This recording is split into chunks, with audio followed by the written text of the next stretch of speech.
नमस्कार दोस्तों। आज मैं आपके साथ हूँ प्रॉब्लम्स ऑफ फिलोसफी के एक और चैप्टर को लेकर के।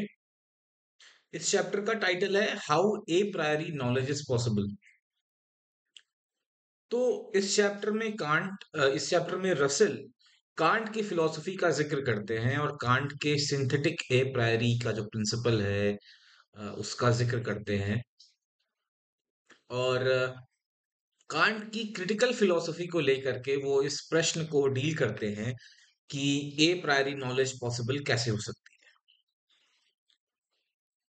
अब कांट की जो क्रिटिकल फिलॉसफी है वो अगर हम मोटे मोटे तौर पे इन दो प्रिंसिपल्स के तौर पे समझ सकते हैं कि ये नॉलेज के नेचर और उसकी पॉसिबिलिटी पे सवाल उठाती है और एक मेटाफिजिकल फ्रेमवर्क डेवलप करती है जहां पे रैशनलिज्म और एम्पिरिसिज्म दोनों आपस में जुड़ते हैं।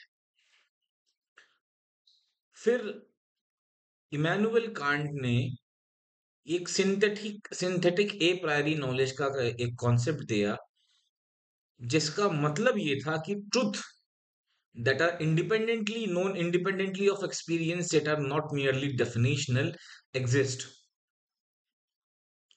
अब ये सिंथेटिक ए प्रायरी नॉलेज क्या है, ये ए प्रायरी नॉलेज क्या है, इसको हम आगे डिस्कस करेंगे। लेकिन अभी के लिए आप इतना समझिए कि जो सिंथेटिक ए प्रायरी नॉलेज है इसका मतलब ये हुआ कि ट्रुथ, ऐसे ट्रुथ जो कि आपके इंडिपेंडेंटली एक्सपीरियंस से परे एग्जिस्ट करते हैं और सिर्फ डेफिनेशनल नहीं है, वो एग्जिस्ट करते हैं। और इस प्रकार से एक तरीके से वो एपिस्टेमोलॉजी को फ्रंटियर पे रखते हैं और वहां से अपनी मेटाफिजिक्स डेवलप करते हैं as a fundamental discipline of philosophy. तो इस प्रकार से कांट आपकी नॉलेज को ऑब्जर्व करके, आपके नॉलेज को देख करके अपना पूरा मेटाफिजिकल सिस्टम खड़ा करते हैं और उसमें एपिस्टेमोलॉजी बहुत एक क्रूशियल रोल प्ले करती है। और कांट की जो फिलॉसफी है वो एक तरीके से सिंथेसिस करती है रैशनलिज्म का और एम्पिरिसिज्म का, और सिंथेटिक ए प्रायरी नॉलेज का कॉन्सेप्ट इंट्रोड्यूस करती है। अब ये ए प्रायरी नॉलेज क्या है, इसे हम लोगों ने थोड़ा सा पहले डिस्कस कर रखा है। लेकिन यहाँ पे जो ध्यान में रखने वाली बात है वो ये है कि कांट के टाइम तक जो ए प्रायरी नॉलेज थी उसे एनालिटिक माना जाता था। एनालिटिक का मतलब ए प्रायरी एनालिटिक स्टेटमेंट्स का ये मतलब हुआ कि जो प्रेडिकेट है ऐसे स्टेटमेंट्स में वो सब्जेक्ट में कंटेन रहता था। और इस प्रकार से वो जो स्टेटमेंट्स होते थे वो सेल्फ एविडेंट प्रूव होते थे, वो सेल्फ एविडेंट अपने आप को प्रूव करते थे लॉ ऑफ कॉन्ट्रडिक्शन के थ्रू। ठीक है। एक एग्जाम्पल जो आप ले सकते हैं वो ये ले सकते हैं कि a bald man is a man is necessarily true because man is already implied in a bald man. तो जैसा कि आप स्टेटमेंट देख रहे हैं bald man is a man, ये अगर एक स्टेटमेंट है तो ये स्टेटमेंट ए प्रायरी क्लेम करता है और वो ए प्रायरी क्लेम ये है कि मैन जो इम्प्लाइड किया जा रहा है, जो प्रेडिकेट जो इम्प्लाइड किया जा रहा है वो ऑलरेडी सब्जेक्ट में कंटेंट है, बॉल्ड मैन में। गंजा आदमी आदमी होगा, तो ये जो आदमी की अवधारणा है जो प्रेडिकेट में प्रोपाउंड की जा रही है वो सब्जेक्ट में ऑलरेडी बैठी हुई है या वहां पे रिजाइड करती है। गंजा आदमी आदमी होगा, तो गंजा आदमी होने में ही आदमी की जो नॉलेज है वो इम्प्लाइड है। कांट के पहले ऐसा माना जाता था कि सारे जो ए प्रायरी ट्रुथ हैं वो ऐसे ही होते हैं, उनका नेचर जो होता है वो एनालिटिकल होता है। कांट ने आकर के इस नोशन को कि सारे ए प्रायरी नॉलेज वो एनालिटिक होते हैं इसको चैलेंज किया, और इस नोशन को चैलेंज करके उन्होंने सिंथेटिक ए प्रायरी नॉलेज वाले स्टेटमेंट्स की बात की जो कि नेसेसरली ट्रू होते हैं, लेकिन अपने डेफिनेशन से बियॉन्ड भी वो कुछ क्लेम करते हैं। ठीक है। तो ये जो कांट की थ्योरी आई सिंथेटिक ए प्रायरी नॉलेज की, ये एक प्रकार से ह्यूम को रिस्पॉन्स था, ह्यूम की थ्योरी के प्रति रिस्पॉन्स था। ह्यूम ने ये दिखाया कि कुछ एनालिटिकल ट्रुथ जो होते हैं, for example cause and effect को लेकर के जो एनालिटिकल ट्रुथ होते हैं, वो सिंथेटिक होते हैं। मतलब कि वो लॉजिक से डराइव नहीं किए जा सकते। उन्होंने आर्ग्यू किया कि कोई भी ए प्रायरी नॉलेज कॉजेशन की वो पॉसिबल नहीं है। कांट ने इसी बात को एक्सप्लेन करते हुए ये दिखाया कि अरिथमेटिक और ज्योमेट्री भी सिंथेटिक ट्रुथ में भी सिंथेटिक ट्रुथ पाए जाते हैं। जैसे कि 7 और 5 इक्वल टू 12, ये एनालिटिकल स्टेटमेंट एनालिटिकली ये ट्रू नहीं है, क्योंकि 7 और 5 दोनों में 12 की अवधारणा नहीं।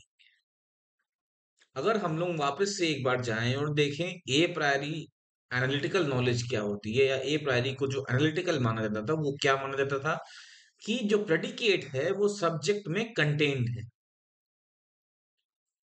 लेकिन कांट ने ये दिखाया कि अरिथमेटिक या ज्योमेट्री में जो नॉलेज है, जहां पे हम ए प्रायरी नॉलेज खोजते हैं, वहां पे अरिथमेटिक और ज्योमेट्री भी हमें सिंथेटिक ट्रुथ दे रही है। जैसे कि 7 + 5 इक्वल टू 12, ये इसलिए सिंथेटिक है क्योंकि न तो 5 और न तो 7 में 12 है। 7 की अवधारणा 5 की अवधारणा में 12 की अवधारणा कहीं फिगर आउट नहीं करती है, और इसलिए अरिथमेटिक और ज्योमेट्री में भी एनालिटिकल स्टेटमेंट्स होते हैं। फिर इसके बाद this led to redefine a priori knowledge, claiming it merely from the merely analytic and formulating his revolutionary claim all pure mathematics though a priori is synthetic। यहां से कांट एक तरीके से अपना ए प्रायरी नॉलेज को रीडिफाइन करते हैं, और वो कहते हैं कि प्योर मैथमेटिक्स जो होती है वो ए प्रायरी तो है, लेकिन सिंथेटिक भी है। ए प्रायरी वो स्टेटमेंट्स होते हैं जिनको जानने के लिए आपको एक्सपीरियंस की जरूरत नहीं होती। अ man is a man, a bachelor is an unmarried man. इस बात को जानने के लिए आपको और अन्वीक्षिकी का प्रयोग नहीं करना है। ये जो क्लेम है ये अपने आप में ही सेल्फ एविडेंट है। उससे परे कांट ने इस इंस्टेंस को, इस एग्जाम्पल को एक्सप्लोर करते हुए कि 7 + 5 12 है और 7 और 5 दोनों में 12 की अवधारणा नहीं है, ये क्लेम किया कि जितनी भी प्योर मैथमेटिक्स है वो हालांकि सेल्फ एविडेंट है, ए प्रायरी है, लेकिन वो सिंथेटिक है, जहां पे सब्जेक्ट में प्रेडिकेट नहीं है, या सब्जेक्ट में प्रेडिकेट इंक्लूडेड नहीं है। फिर इसके बाद अब इस ए प्रायरी नॉलेज का मेटाफिजिकल सोल्यूशन क्या देते हैं? एम्पिरिसिस्ट उनके टाइम तक जो थे वो कहते थे कि ये जो मैथमेटिकल ट्रुथ्स होते हैं ये रिपीटेड एक्सपीरियंस से आते हैं। आप दो और दो वस्तुओं को साथ में देखते हैं तो आप पाते हैं कि चार वस्तुएं हैं। ऐसी दो और दो को बार बार चार वस्तु के रूप में देखने की जो आपकी कैपेसिटी होती है, या जो आपका रिपीटेड एक्सपीरियंस होता है, मैथमेटिकल ट्रुथ अकॉर्डिंग टू एम्पिरिसिस्ट वहां से आता है। इस पे कांट कहते हैं कि ये जो रीजनिंग है आपकी, या ये जो एक्सपीरियंस है आप जो इसको बता रहे हैं, ये फ्लॉड है।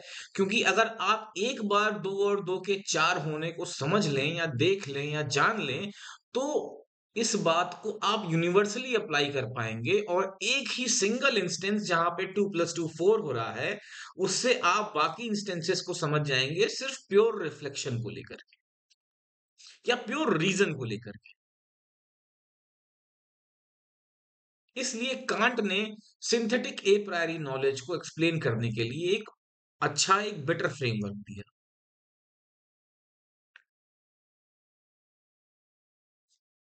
कांट की फिलॉसफी में एक्सपीरियंस के दो कंपोनेंट को डिस्टिंग्विश किया। पहला था raw sensory data from the external world, बाह्य जगत से खालिस इंद्रिया अनुभव जो आ रहे हैं, इंद्रिय संवेदनाएं जो आ रही हैं, इंद्रिय सूचना जो आ रही हैं, वो एक हो गया। और जो स्ट्रक्चरल फ्रेमवर्क है जो कि आपकी माइंड से आ रहा है। मैं फिर से अपनी बात को दोहराता हूं, कांट ने एक्सपीरियंस के दो कंपोनेंट्स को डिफरेंशिएट किया, डिस्टिंग्विश किया। पहला उसमें जो कंपोनेंट था वो था raw sensory data from the external world, और दूसरा जो था वो structural framework imposed by the mind. इस बात को समझने के लिए आप ऐसे समझें कि जहां पे कलर किसी वस्तु का कलर, उसका ठोसपन, उसकी हार्डनेस, ये सब फिजिकल ऑब्जेक्ट्स में होते हैं, फिजिकल ऑब्जेक्ट्स की प्रॉपर्टीज होते हैं। वहीं पे दूसरी तरफ माइंड जो है आपका, वो किसी भी ऑब्जेक्ट को फिजिकल और स्पेशियल और टेम्पोरल अरेंजमेंट देता है। कॉजालिटी हो गया, रिलेशनल कंपैरिजन हो गया, ये सब स्ट्रक्चरल फ्रेमवर्क है जो कि आपका माइंड अप्लाई करता है। कॉजालिटी एक स्ट्रक्चरल फ्रेमवर्क है, रिलेशनल कंपैरिजन ये स्ट्रक्चरल फ्रेमवर्क है, स्पेशियल और टेम्पोरल अरेंजमेंट ये आपका स्ट्रक्चरल फ्रेमवर्क है जो कि आपके माइंड ने सप्लाई किया। ये टेम्पोरल अरेंजमेंट ये कहीं बाहर से नहीं आ रहा है, कॉजालिटी की समझ वो कहीं बाहर से नहीं आ रहा है, रिलेशनल कंपैरिजन की जो समझ है वो कहीं बाहर से नहीं आ रही। फिर वो कहते हैं, इस व्यू को सपोर्ट करते हुए कहते हैं कि we possess a priori knowledge of space time and causality but not of raw sensory material itself. हमारे पास स्पेस की, टाइम की, कॉजालिटी की ए प्रायरी नॉलेज होती है, लेकिन रॉ सेंसरी मटेरियल की ए प्रायरी नॉलेज नहीं होती। अब ये जो डिस्टिंक्शन है, ये बड़ा क्रूशियल है कांट के फिलॉसफी में, क्योंकि ये इस बात को दर्शाता है, इस बात को दिखाता है कि आपका माइंड कैसे आपके एक्सपीरियंस को डायरेक्टली शेप करता है। आपका माइंड जो है वो पैसिव ऑब्जर्वर नहीं है, वो आपके एक्सपीरियंस में एक्टिवली कंट्रीब्यूट करता है। It claims that the mind shapes experience rather than passively receiving it। ठीक है। अब कांट कैसे रैशनलिस्ट और एम्पिरिसिस्ट पोजीशन को यहाँ पे रिकनसाइल करते हैं, तो उसको रिकनसाइल करने के लिए वो कहते हैं कि जो फिजिकल ऑब्जेक्ट है वो थिंग इन इटसेल्फ है और वो अल्टीमेटली अननोएबल है। कोई भी वस्तु स्वतः में क्या है, स्वयं में क्या है, वो अपने स्वभावतः क्या है, ये बात आप नहीं जान सकते। अब आप क्या जान सकते हैं? आप जो जानते हैं वो फिनोमेना है, और थिंग इन इटसेल्फ या ऑब्जेक्ट इन इटसेल्फ जो है वो नूमेना है। और जो फिनोमेना है वो क्या है? वो ऑब्जेक्ट है, जैसा कि वो हमारे एक्सपीरियंस में आ रहा है।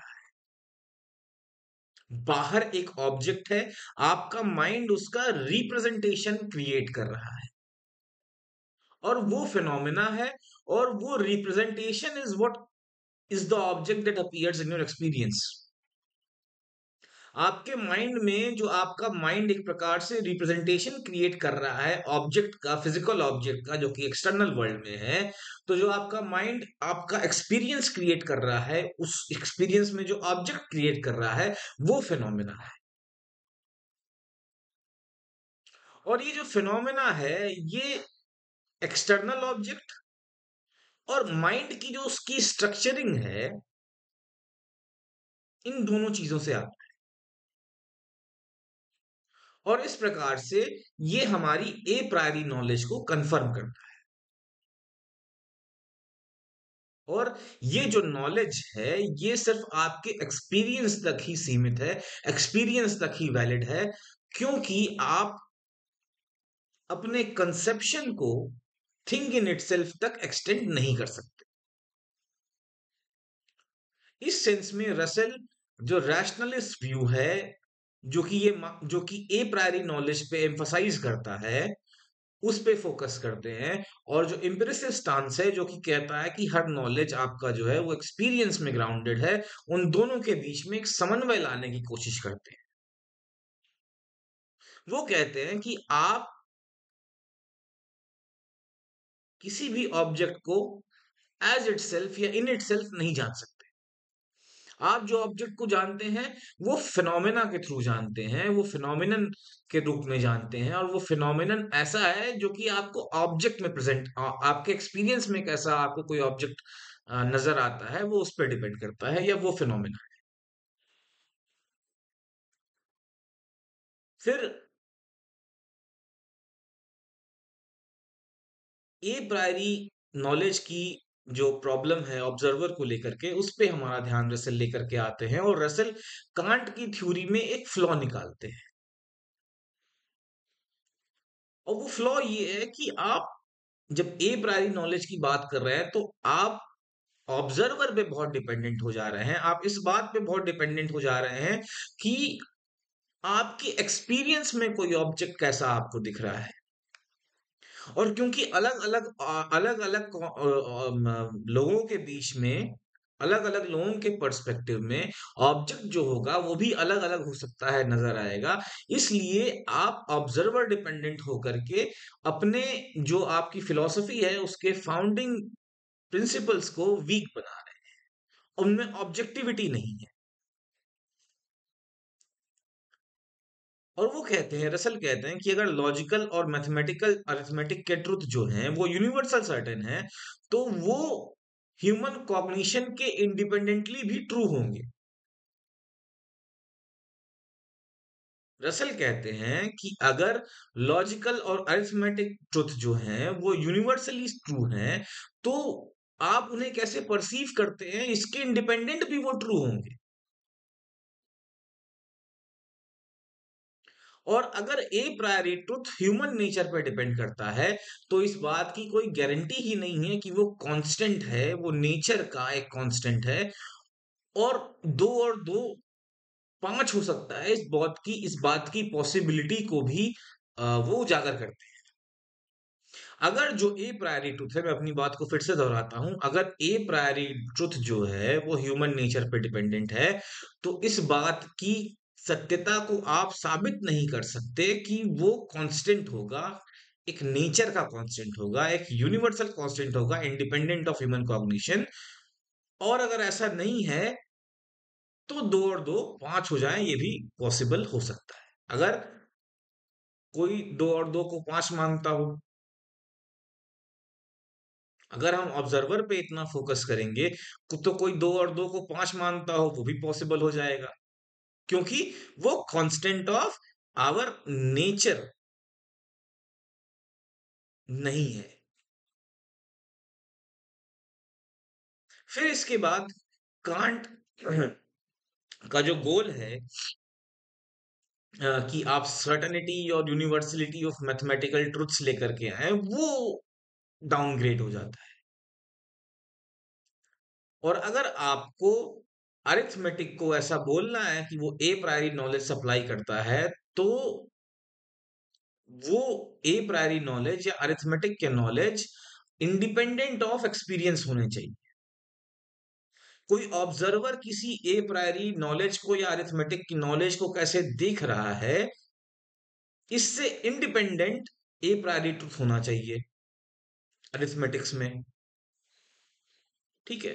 तो to preserve the integrity of arithmetic a priori knowledge, integrity of arithmetic, a priori knowledge must be entirely independent of experience and observer's nature, holding true even in unobserved cases.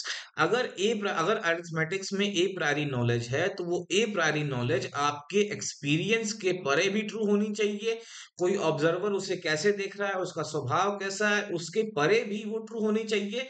उन cases में भी true होनी चाहिए जहां आप observe नहीं कर रहे हैं।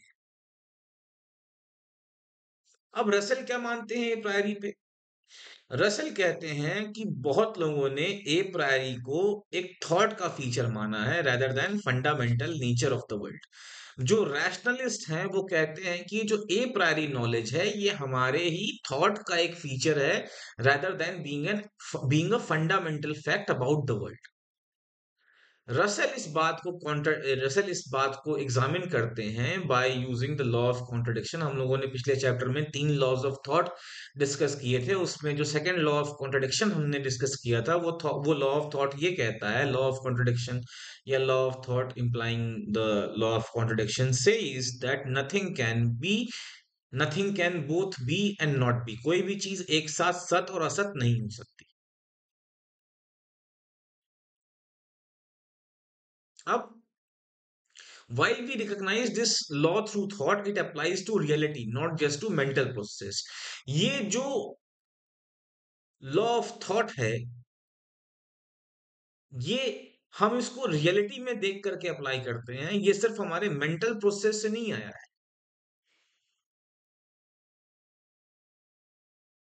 इस लॉ ऑफ कॉन्ट्रडिक्शन को हम लोग थॉट के थ्रू देखते हैं, जैसा कि ये रियलिटी पे अप्लाई होता है, not just to mental process.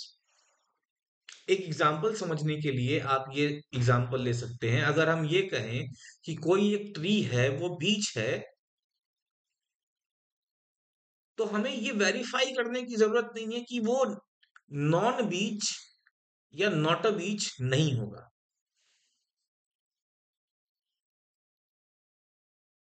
एक बार फिर से दोहराता हूं। अगर आपको हमने एक चीज बता दी कि this tree is a rose tree, तो ये रोज ट्री को देख करके आपको ये कंफर्म फिर नहीं करना होगा कि ये आम का पेड़ नहीं है या मैंगो ट्री नहीं है।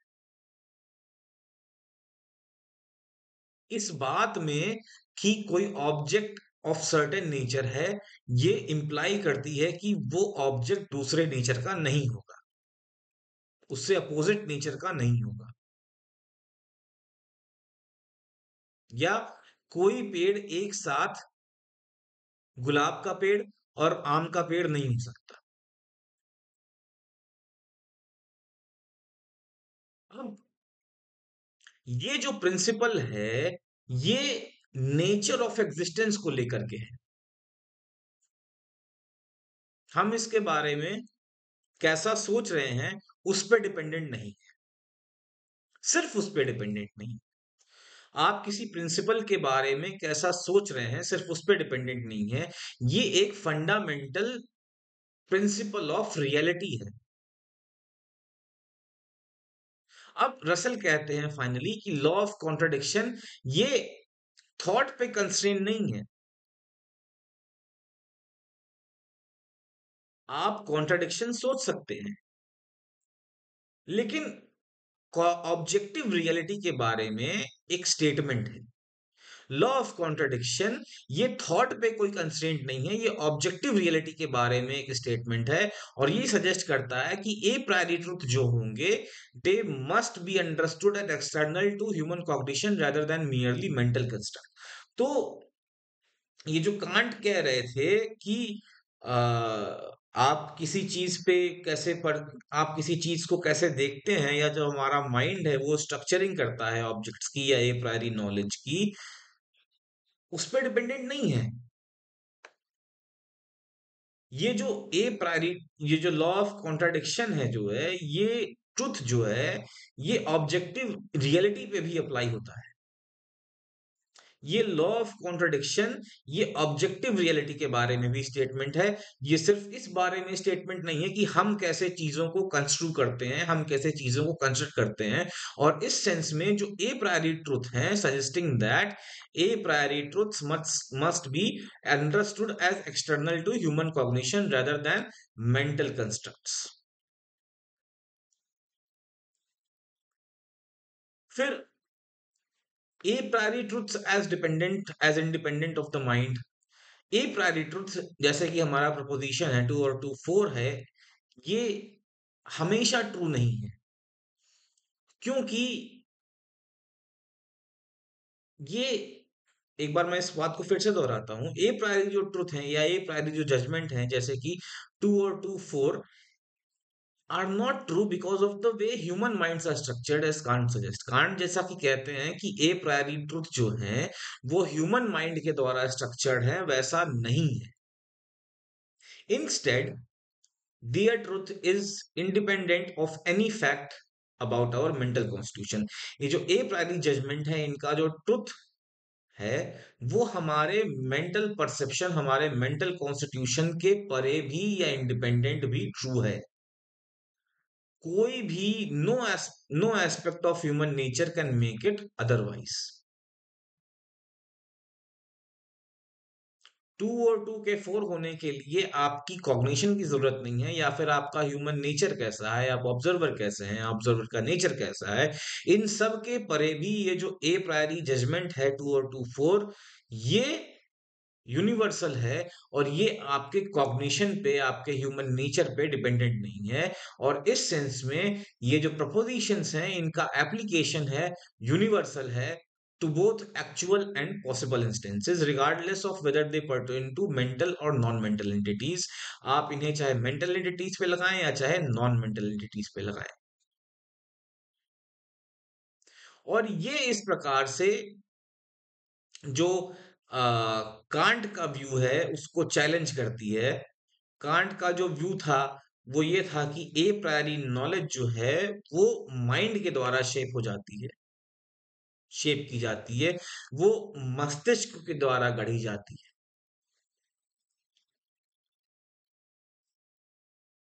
और इस बात पे जो संशय है या इस बात पे जो चैलेंज रसल ने उठाया कांट के व्यू पे कि जो ए प्रायरी नॉलेज है वो माइंड के द्वारा शेप की जाती है, जब आप इस बात को रेफ्यूट करते हैं तो ये इस आइडिया को रीइंफोर्स करता है कि लॉजिक और मैथमेटिक्स के जो प्रिंसिपल्स हैं, जो ट्रुथ्स हैं, वो ऑब्जेक्टिवली होल्ड करते हैं। आपका उनका कॉग्निशन कैसा है उससे इंडिपेंडेंट या उससे परे। ठीक है। फिर रसेल कंक्लूड करते हैं अपना ये ए प्रायरी नॉलेज का जो उनका पूरा एंडेवर था उसको एनालाइज करने का, ये नोट करके कि ये जो ए प्रायरी नॉलेज है ये उन एंटिटीज के बारे में है जो कि एग्जिस्ट न मेंटल लेवल पे करती हैं ना फिजिकल लेवल पे करती हैं, इनका एक अपना एग्जिस्टेंस है।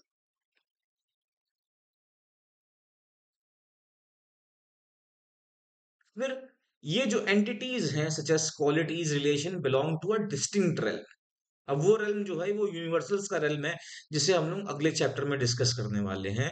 जैसे कि आप एक स्टेटमेंट ले लें, I am in my room, both I and my room exist, but does in it self exist. ये आप एग्जिस्ट करते हैं, आपके जो रूम है वो एग्जिस्ट करता है, लेकिन जो ये इनके बीच में संबंध है कि आप इस रूम में है, वो संबंध क्या एग्जिस्ट करता है या नहीं, ये अगले चैप्टर का चैप्टर के लिए सवाल है। और रसेल सजेस्ट करते हैं कि ये जो इन है या ये जो रिलेशनल टर्म्स हैं, इनकी एक सेपरेट एब्स्ट्रैक्ट डोमेन है जहां पे ये एग्जिस्ट करते हैं। तो यहाँ पे एक तरीके से हम लोगों ने कांट के एक और चैप्टर को समझा। अब यहाँ पे हम लोग थोड़ा सा कंक्लूड करेंगे कि अब तक हम लोगों ने क्या देखा। कांट की जो क्रिटिकल फिलॉसफी थी वो ये बात को समझने की कोशिश कर रही थी कि नॉलेज कैसे पॉसिबल है, और अगर पॉसिबल है तो उसका स्वरूप क्या है, और इस प्रकार से वो एपिस्टेमोलॉजी को एक फाउंडेशनल डिसिप्लिन बना देते हैं फ्रॉम मेटाफिजिक्स। वो सिंथेटिक ए प्रायरी नॉलेज की बात करते हैं जो कि ट्रू होती है, नेसेसरली ट्रू होती है, आवश्यक सत्य होती है, लेकिन केवल डेफिनेशन से या परिभाषाओं से नहीं होती है। जो उसकी सत्यता होती है ए प्रायरी नॉलेज की या ए प्रायरी ट्रुथ्स की, वो सिर्फ और सिर्फ सिंथेटिक ए प्रायरी नॉलेज की जो सत्यता होती है वो सिर्फ और सिर्फ परिभाषाओं से नहीं आती है। जो ट्रेडिशनल व्यू था, जो पारंपरिक जो मत था, वो ए प्रायरी को एनालिटिकल मानता था। कांट के पहले ए प्रायरी को हमेशा ही एनालिटिकल माना जाता था, जो कि लॉ ऑफ कॉन्ट्रडिक्शन से भी प्रूवेबल था।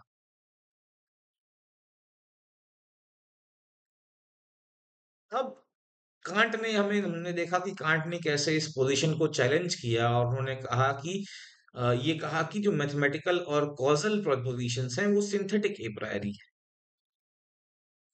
फिर ह्यूम की जो इन्फ्लुएंस है, कांट ह्यूम को अपना ऋण जताते हुए कहते हैं कि Hume aroused me from my dogmatic slumber, और वो पर्टिकुलरली इस पॉइंट को लेकर के कहते हैं क्योंकि ह्यूम ने डिमॉन्स्ट्रेट किया था कि जो कॉज़ैलिटी है वो एनालिटिक ट्रुथ नहीं है, एक सिंथेटिक ट्रुथ है। कॉज़ैलिटी का जो प्रेडिकेट है वो सब्जेक्ट में नहीं है। एक एग्जाम्पल इसका आप ये ले सकते हैं अरिथमेटिक और ज्योमेट्री एक्सेट्रा में, जैसे कि 7 और 5 इक्वल टू 12। अब ये जो 12 है ये ना 7 में है ना 5 में है। तो इस सेंस में जो ट्रुथ हैं अरिथमेटिक और ज्योमेट्री के, वो सिंथेटिक ए प्रायरी ट्रुथ हैं। फिर कांट एम्पिरिसिज्म के फ्लॉ को लेकर के आते हैं, दर्शाते हैं, और वो कहते हैं कि एम्पिरिसिस्ट जहां पे क्लेम करते थे कि जो मैथमेटिकल नॉलेज है वो रिपीटेड एक्सपीरियंस से आती है, लेकिन कांट कहते हैं कि अगर आपने एक बार 2 और 2 को 4 जान लिया तो फिर आपको रिपीटेड एक्सपीरियंस की जरूरत नहीं है। कांट इसके बाद फिर आपके एक्सपीरियंस को 2 कंपोनेंट्स में विभाजित करते हैं। पहला कंपोनेंट उनका होता है raw sensory input from objects, और दूसरा है structural contribution of the mind like space, time, causality etcetera. वो जो आपकी कंसेप्चुअल कैटेगरीज हैं, वो जो स्ट्रक्चरल कैटेगरीज हैं जो कि आपका माइंड आरोपित करता है ऑब्जेक्ट्स पे, वो, और जो आउटर वर्ल्ड दे रहा है रॉ सेंसरी इनपुट, ये ये दो फंडामेंटल कंपोनेंट्स हैं आपके एक्सपीरियंस के। और आप सिर्फ फेनोमेना को जानते हैं, आप ऑब्जेक्ट को जैसे एक्सपीरियंस करते हैं आप उसे वैसा ही जानते हैं, उससे परे आप ऑब्जेक्ट को नहीं जानते। रसेल फिर क्रिटिक करते हैं कांट का और वो कहते हैं कि अगर हम ऐसा माने